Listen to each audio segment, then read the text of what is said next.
আজকে আমরা জাভাস্ক্রিপ্ট দেখব। এর আগে আমরা HTML, CSS দেখছিলাম। HTML এবং CSS এ যেমন আমরা এই যে হোভার যদি করি, এই যে কালারটা চেঞ্জ হচ্ছে, এই জিনিসটা আমরা CSS দিয়ে করি। কিন্তু আমরা যদি এই পেজটা স্ক্রল করি, স্ক্রল করলে দেখতেছি যে এখানে একটা স্ক্রল টু টপ একটা বাটন আছে। আমি যদি এখানে এই বাটনটায় ক্লিক করি, আমার পেজটা স্ক্রল হয়ে উপরে চলে আসলো। তো এই জিনিসটা হলো জাভাস্ক্রিপ্ট দিয়ে করা হয়। যেমন আমি এই বাটনটায় ক্লিক করলাম, তারপরে পেজটা উপরে স্ক্রল হয়ে উপরে চলে আসলো। আমরা যদি এই ওয়েবসাইটটায় দেখি, এখানে একটা হেল্প বাটন আছে। এই বাটনে যদি আমি ক্লিক করি, এই একটা হেল্প উইন্ডো ওপেন হলো। আমি এখানে ক্লিক করে ইমেল সেন্ড করতে পারি। এই যে এখানে ক্লিক করার পরে যে ইমেলটা সেন্ড হল, এই ইমেল একটা উইন্ডো চলে আসলো, এটাও জাভাস্ক্রিপ্ট দিয়ে করা।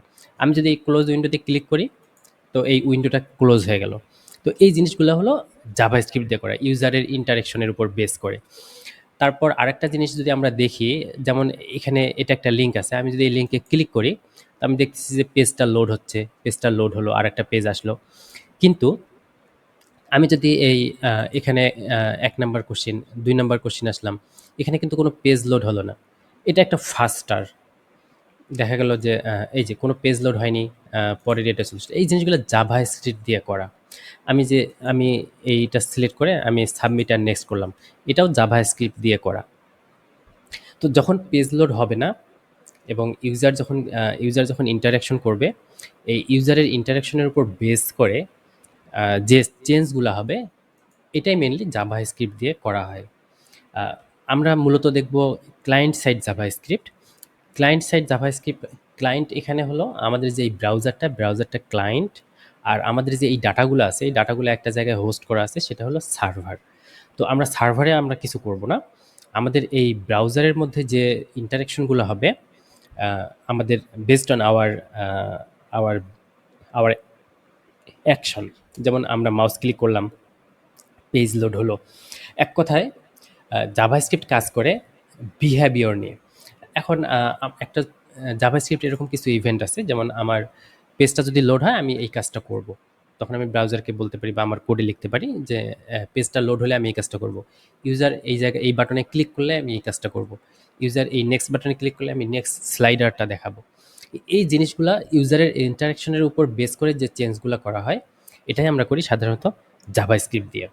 তো আমরা একটু দেখি জাভাস্ক্রিপ্ট আসলে কিভাবে আমরা লিখব। আমরা জাভাস্ক্রিপ্ট লেখার জন্য আমরা জাভাস্ক্রিপ্ট মূলত জাভাস্ক্রিপ্ট আমরা সিএসএস এর মতো দুইভাবে লিখতে পারি। সিএসএস আমরা তিনভাবে লিখতে পারি। একটা হলো ইমবেডেড সিএসএস, ইনলাইন সিএসএস, আর একটা হলো এক্সটার্নাল সিএসএস। জাভাস্ক্রিপ্ট আমরা এক্সটার্নাল ইউজ করতে পারি এবং আমরা ইমবেডেড ইউজ করতে পারি। তো জাভাস্ক্রিপ্ট আলাদাভাবে, জাভাস্ক্রিপ্ট সাধারণত HTML এর উপর কাজ করে। তো আমরা ফার্স্ট একটা HTML ফাইল নেই।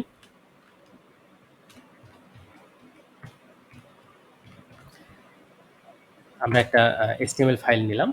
আমরা এই HTML ফাইলের মধ্যে আমরা ইমবেডেড একটা জাভাস্ক্রিপ্ট আমরা ইউজ করব। তো জাভাস্ক্রিপ্ট আমরা কিভাবে ইউজ করতে পারি? এখানে একটা স্ক্রিপ্ট একটা ট্যাগের ভিতরে আমাদের এই টাইপ দেওয়ার দরকার নেই। এই স্ক্রিপ্ট ট্যাগের ভিতরে এখানে আমরা আমাদের জাভাস্ক্রিপ্টটা লিখতে পারি। আহ, আমরা একটা জিনিস দেখছিলাম যে সিএসএস সাধারণত এই হেডের ভিতরে লিখতে হয়। তো আমরা জাভাস্ক্রিপ্টটা সবসময় লিখব একবারে বডি ট্যাগের, এই বডি যে ক্লোজ হবে তার আগে সাধারণত। তো এটা কেন আমরা আস্তে আস্তে শিখতে পারবো, কেন এটা আমরা করব। এখন আমরা জাভাস্ক্রিপ্ট এভাবেই লিখতে পারি। আর জাভাস্ক্রিপ্ট আসলে আউটপুট দেবে কি করে? জাভাস্ক্রিপ্ট কয়েকভাবে আউটপুট দেয়। একটা হলো console.log, কনসোলের মধ্যে আউটপুট দেয়। এটা আমরা সবচেয়ে বেশি ব্যবহার করব আমাদের আউটপুট দেখার ক্ষেত্রে। যদি আমি এভাবে লিখি console.log, যদি আমি এখানে করি জেএস টেস্ট,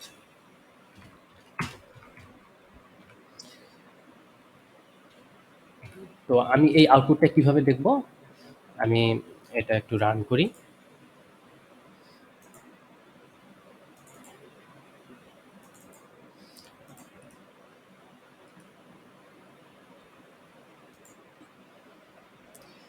এখানে আমি ইন্সপেক্ট করলে যে আমার যে কনসোলটা আসবে, এই কনসোলে ক্লিক করলে আমি যে জেএস টেস্ট যেটা লিখছিলাম console.log, সেটা আমি দেখতে পাবো।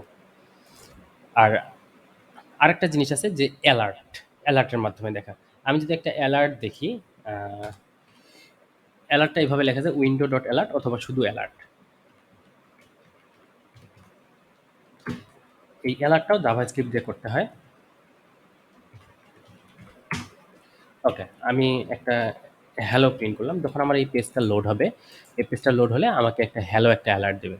এখন যখন আমি এটাকে অ্যাকসেপ্ট করব অ্যালার্টটাকে, তারপর সে বাকি কাজগুলো করবে। এখন আমরা এখানে কয়েকটা HTML লিখি। h1 আমি দিলাম যে হ্যালো জেএস। আমার হ্যালো জেএসটা এখানে প্রিন্ট হলো। আচ্ছা, আমি অ্যালার্টটা এখন আপাতত, অ্যালার্টে এই উইন্ডোটা দেওয়া ইম্পর্টেন্ট না, উইন্ডো না দিয়েও শুধু অ্যালার্ট দিয়েও আমরা এটা শো করাইতে পারি। যেমন আমরা যদি এটা শুধু অ্যালার্ট দিই, তাও অ্যালার্টটা আমাদের শো করতেছে। তো জাভাস্ক্রিপ্ট কমেন্ট করে এভাবে ডাবল স্ল্যাশ দিয়ে আমরা সিঙ্গেল লাইন কমেন্ট করতে পারি, সিএসএস এর মতোই। এখন জাভাস্ক্রিপ্টে আরেকটা ইয়ে করা যায়, আরেকভাবে আউটপুট দেখানো যায়, সেটা হলো ডকুমেন্ট ডট রাইট। তো ডকুমেন্ট ডট রাইট দিয়ে যদি আমরা আউটপুট দেখাই, document dot,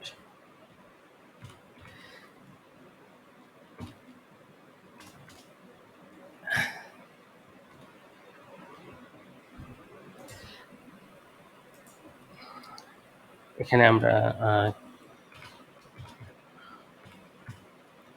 test test document, আমরা যদি এটাকে লোড করি, এই আমরা ডকুমেন্ট ডট রাইট করলে আমরা এই আউটপুটটা দেখতে পারতেছি এখানে। আচ্ছা, আমরা আরেকভাবে আউটপুট দেখতে পারি, সেটা হলো যে এই এলিমেন্টগুলো আছে HTML এর, এই এলিমেন্টটাকে আমরা চেঞ্জ করতে পারি। এখানে আমরা খুব সহজে করার জন্য আমরা এখানে একটা আইডি নেই, আইডি নিলাম যে হ্যালো। এখন এই এলিমেন্টটাকে, এই এলিমেন্টটার যে ইনার HTML যেটা, এই ভিতরে যে HTML-টা থাকবে সেটাকে আমরা চেঞ্জ করব।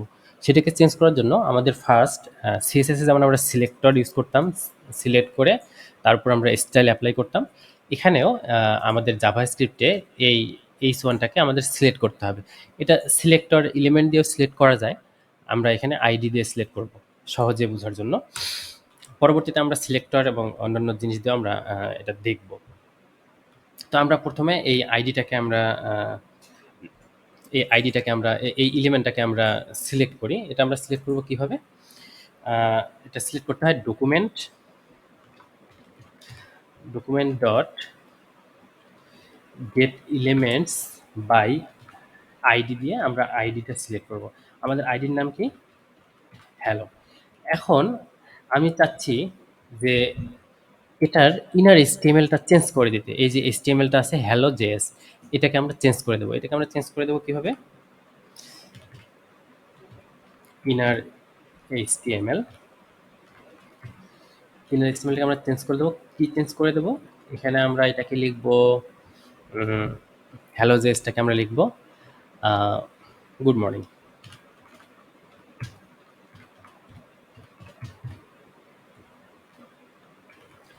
যদি আমরা এভাবে চেঞ্জ করি, আমরা দেখব যে এই ইনার HTML-টা চেঞ্জ হয়ে গেছে। ইনার HTML মানে হলো যে এলিমেন্টটা থাকবে, এই এলিমেন্টের ভিতরে যা থাকবে সব কিছুই এই গুড মর্নিং হয়ে গেছে। এখানে যদি আমরা অন্য কিছু অ্যাড করতে চাই, বা এই H1-এর ভিতরে যদি এরকম থাকে, হ্যালো জেএস আছে, এখানে হ্যালো জেএস আছে এরকম, আমি এখানে একটা টেক্সট রাখলাম, এখানে আমি আর একটা প্যারাগ্রাফ রাখলাম।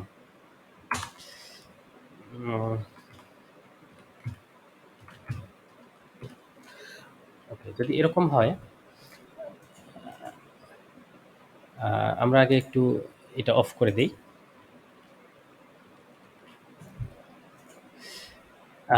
Hello JS this is P.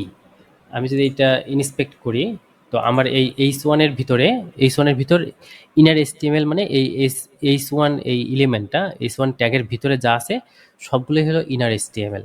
এখন আমি এই পুরো ইনার HTML-টাকে চেঞ্জ করে শুধু এই লেখাটা লিখতে যাচ্ছি গুড মর্নিং। আমি যদি এটাকে এখন রান করি। তো ওই ভিতরে এসটিএম এইচ1 ট্যাগের ভিতরে যা কিছু আছে সবগুলোই চেঞ্জ হয়ে এটা হয়ে যাবে। আমি চাইলে অন্য কোনো ট্যাগও অ্যাড করতে পারি। চাইলে আমি এখানে একটা আহ, এমন দিতে পারি যে ডিভ আরেকটা দিলাম। এইচ1 এর ভিতর ডিভ খুব গুড প্র্যাকটিস না, জাস্ট আমরা এটা চেক করার জন্য আমরা দিলাম।